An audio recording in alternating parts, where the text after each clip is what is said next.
Guys, my name is Yuta here today, and today I'll be doing a sort of tips and tricks on what I do to get sub 5 on 2x2.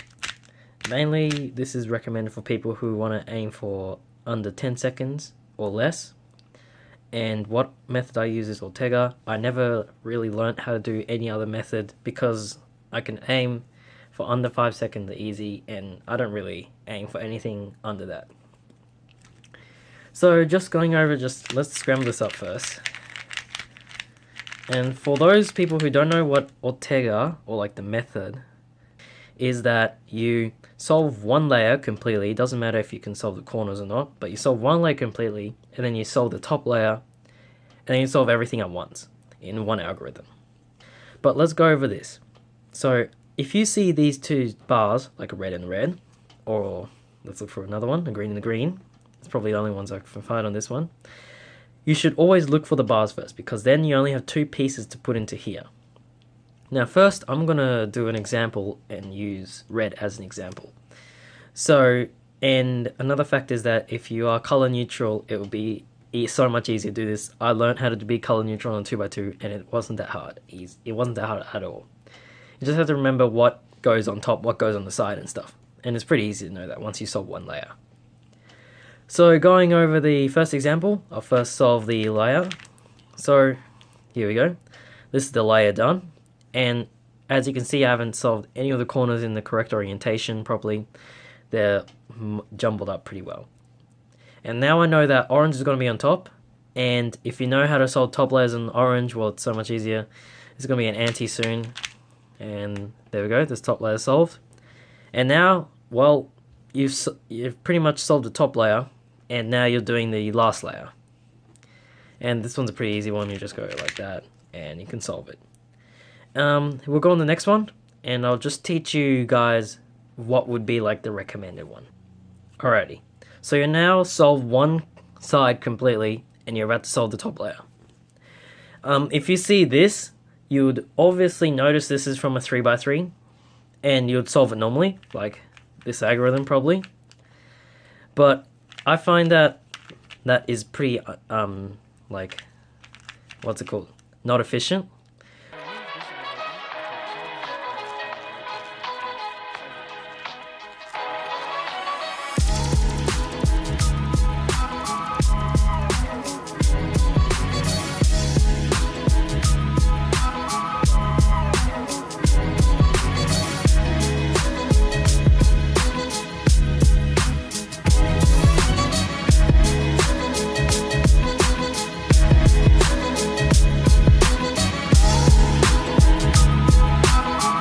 Now we're on the last layer, and if most people know how to solve Ortega, well, you solve if you have it jumbled up and you have like a bar like this, always face it backwards. In my case, and always face every bar backwards. So now that's like, sometimes it could be like any color, it doesn't matter. This one just happened to be yellow and it solved the layer for me, and it like matched. But sometimes it can be like a different color, and you just use this algorithm. And it always works if you have both the bars at the back and the disoriented corners at the front. And this is how it goes.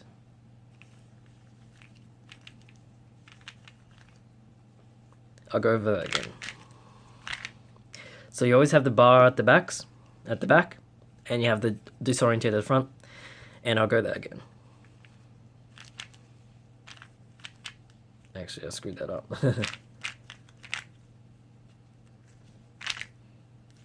Alright. You always have the bars at the back, and you have the disoriented corners at the front. Let's go again.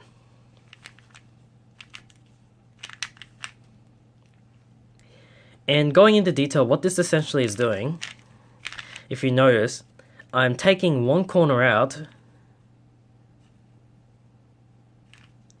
as you can see, and then rotating the corner back to insert this corner back into here.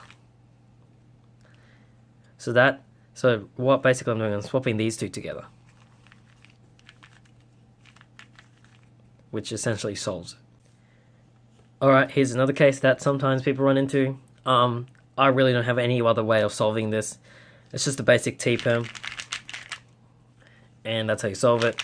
I've seen people do in this case, an A-perm all the time, but I find that A-perm on a 2x2 is not really efficient. So T-perm, you're only using like